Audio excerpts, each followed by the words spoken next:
আমাদের বাংলাদেশের মানুষের রুচি কতটা দুর্ভিক্ষ বলতে গেলে নিজেরও লজ্জা লাগে। আমাদের বর্তমানে আইনের পোশাকগুলো যেভাবে তৈরি করছে এগুলো দেখলে মানে হাসি ছাড়া আর কিছুই আসে না।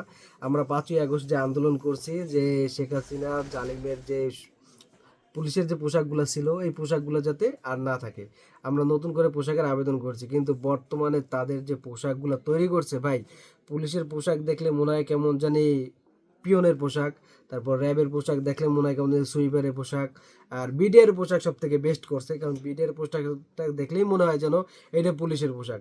তো আমরা নিজেরাই কনফিউশন হয়ে যাচ্ছি বর্তমান। যদি পুলিশ পোশাকটা পরে আসে আমরা ওকে কি পিয়ন বলে ডাকবো না পিয়নের পোশাক বলে ডাকবো, কি বলবো তাই বুঝতে পারতেছি না। আমার আমি কি বলবো, আমাদের 18 কোটি মানুষের একটাই দাবি যে আমরা আইনকে সম্মান করি, শ্রদ্ধা করি।